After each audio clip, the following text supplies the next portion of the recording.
To subscribers of my channel, just know that there was a little bit of a hiccup with the main episode of Boundary Break, so expect it very, very soon, but I just wanted to put something out in the middle of this. And if you're new here, hey, what's up? I'd say that you're in for a treat right now, because you're going to see some stuff that you've never seen before in your entire life, because this video is the first public look at what Super Smash Bros. For 3DS looks like at different angles.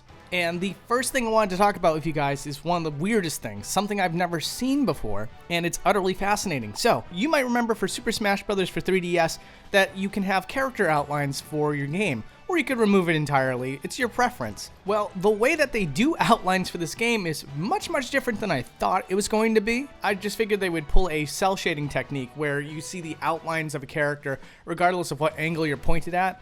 That's not the case, no. What happens for Super Smash Bros. For 3DS is that you get a low poly, low textured model, and then that model is placed behind the main character. Even if you decide to turn off, quote unquote, the outlines, these phantom creatures still exist. They're just shrunken down outside the player's view. And some of these models can be spectacular and hideous. Like for example, Rosalina here is one of my favorites, given the fact that when you line it up in the right area, you can see the low textured eyeballs. Mario can also have that same effect. And to clarify, for whatever reason the way that this camera is made, it causes these models to stick to the game position. Thankfully, I had a pretty good workaround for this. So long as we have the in-game camera pointed away from any characters, we can then move the camera that I'm using anywhere we want without having that obstruction on the screen, which is great for things like Magicant here, or Magicant. I know that most of the internet likes to pronounce it Magicant, but this is one of the stages that I absolutely wanted to check out first because I'm a huge fan of Earthbound, and I have to admit it bothered me immensely to know that there was so much aliasing and such a small resolution to the screen that didn't allow me to really see all the finer details of this stage. And it wasn't until Super Smash Bros. Ultimate that we got a much better version of this stage that we'll definitely take a look at later on this channel. However, let's see the Pioneer version of the stage and start off with the Dungeon Man. Now, I know that in Smash Ultimate there was a little Easter egg that if you took the camera inside of the eye sockets, you could see Brick Road on the back of the skull. Unfortunately, that's not the case here, and in fact, it's really funny to look at this thing in full because you could see that the effort on the legs and everything really kind of took a nosedive at that point, which I don't blame the developers at all. First of all, we have hardware that is very limited, and so you're kind of working with a very tight restraint as far as resources go. And then secondly, it's really hard to angle the camera to see those details down there anyway. So just kind of a funny detail when you're able to pull back the camera, not the sort of thing that any of us should hold the developers accountable for, of course. And then you'll see that all the other details to this stage, not even for things that are on the stage itself, like the Skyrunner. Taking the camera behind the Skyrunner will show you that it's still missing some geometry to once again save up on some resources. Then all the buildings in the background as well, not fully 3D modeled.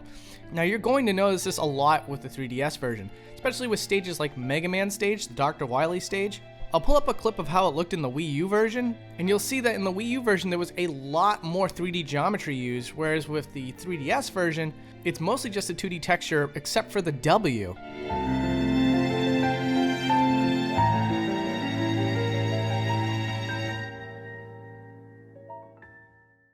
I also want to talk about all sorts of areas that are not typical versus stages. Like for example, the Target Smash over here has some really cool stuff. There's a castle off in the background that I'm very reminded of the Castle Siege level from Super Smash Bros. Brawl. Very similar in design, but then behind the characters, an enormous wall, much like the wall from the first level of Adventure Mode in Super Smash Bros. Melee. And the Home Run Contest has a very cool piece of trivia attached to it too. There's a lot of environment here, even when you haven't hit the sandbag yet, but one of the really neat things I saw here is that the platform that you see as the sandbag is moving sort of moves with the sandbag. What happens is that every single color that gets deloaded from the back end gets reassigned to the front end. So you'll notice if I slow the footage down here, that as soon as the yellow tile disappears, it reappears in the front, and it continues on an endless loop until the sandbag hits the ground. And then the All-Star Mode area has the least amount of detail that I've ever seen in a Super Smash Bros. Game. Not to say that no effort's been put in here, you can clearly see that there is. It's just that once again, the fun of seeing a 3DS game versus a home console game is that they have less resources to work with. And so for example, in the Super Smash Bros. Melee episode, you could see that there was a ton of environment that was outside the player's view, whereas here, they made sure to concentrate it down to the point that pretty much as soon as you leave outside the boundaries, there isn't much left to see. And then Smash Run has a ton outside the boundaries for sure, but still the map itself is just way too large to be able to allow all of it to be shown at once. And so the way it's pulled off here is that it loads in quadrants. You'll start to notice as I move the character around, large portions of the map will disappear and reappear closer to where the character's position is. But then there are exceptions to the rule. There is this really strange anomaly where when you collect a trophy from classic mode, it lands on this platform with the Starry Night in the background.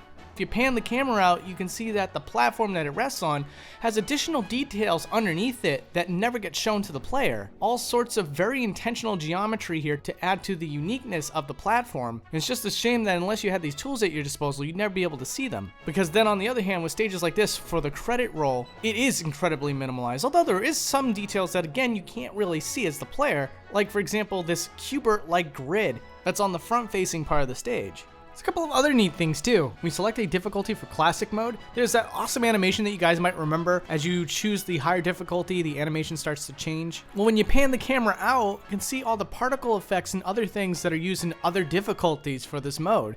And as you scale it up, you can see all the environments and stuff travel to the bottom part of the screen. And in fact, for most of this, you can see the particle effects for level 9. And when you get to level 9, then all of a sudden some of the buildings are stored underneath instead. Another thing that's really cool too is that the character Palutena stores her items underneath the map when she's in the victory screen. Might be a little bit difficult to position the camera in such a way, but if you do take a look here, you can see the shield is completely attached to the character model and stretched all the way down. And her scepter is not only stored underneath the map, but it goes through her body as well. Now let's talk about some crazy stuff I found in some of these stages. For example, this pipe right here in the Super Mario Brothers stage, yes, it is used as part of the stage transition, but it's way longer than it even needs to be. Taking a look here, you can see that the length of the pipe is absurdly long, and it's not even used most of the way when you travel down it. Also, in the Punch-Out stage, you know as well as I do that normally it shows you a battle or the marquee on the projection screen. However, if you were to move the camera in such a way that you put aside the gameplay footage, you could see a jargon glitchy mess hidden behind it.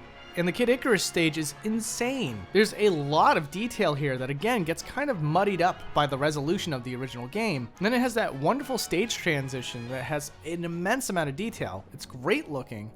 Which reminds me, I have to do a Kid Icarus episode very soon. Sorry to keep you waiting! Then over here we have the Spirits Track stage. Now a lot of this was kind of revealed in Smash Ultimate when it wasn't programmed quite correctly and you could see some of the blemishes. You could essentially peek behind the curtain without the help of Boundary Break. But here on the 3DS, here's a good look at what that should look like without any camera restrictions whatsoever. As you can see, the background sort of loads in quadrants. The foreground does a repeat effect. And then for the Paper Mario stage, you can see some of the transitions here, which are very interesting. But more importantly than that, when you get to the part with the boat, if you look inside of the boat, you can see that there's a spring trap being stored. And then for the Tomodachi Life stage, there isn't too much to talk about here, but if we pan the camera out, you can see just how much of the building is rendered, which, believe it or not, is all of it, and on top of a grassy platform. And of course, we have to do a zoom out of the Nintendog stage, which doing so will show you the entire outdoors combined with the indoors, making for one of the best zoom outs for a Super Smash Bros. Episode. Anyways, make sure you stay tuned in because we're gonna have a Borderlands 2 episode very soon, and like I said, there is a very important guest that's going to be on that episode. Won't reveal who it is just yet, just in case something goes wrong, but it doesn't seem like that will be the case. And trust me, when you find out who this guest is, it's going to be worth the wait, so I hope that you stay tuned. And if you're not interested in Borderlands, I alternate between non-Nintendo games and Nintendo games as a channel philosophy. So if you want more Nintendo games, like I said, Kid Icarus might be coming up very soon. Just give a nice healthy click to that subscribe button and you'll be totally fine. Also, I heard the feedback that you guys really liked my interview, and it shows itself with the views as well. And man, a lot more of you tuned in for that than I was expecting. So expect more interviews in the future. I have a couple of people in mind. But anyways, I'm going to take off for now. The wait for the next episode should not be that long. So I hope to see you there, and I'll talk to you again soon. Later. And of course we have to check out Midgar. Are you kidding me? It looked so amazing when I first saw it. And before I start, I gotta say real quick, you guys are being spoiled right now. See, the game actually is supposed to have a big, bright light wherever there's a void. Awful. You think the flickering on the screen's annoying? Just get a look at this, man. But once again, thanks to School's Out 1, who I'll leave a link to in the description down below, we can now see Midgar in every bit of detail it's supposed to show. And believe it or not, Midgar, although looking really complicated in the background, is all just a mirage. It's trickery. Because as dense and complex as it kind of of looks. The second you pull the camera in a direction the game doesn't want you to go, you can see the developers made absolutely nothing for those areas. At this point, they were masters at creating stages. There's no little cute mistakes here, and what you get as a result is a very beautiful looking background.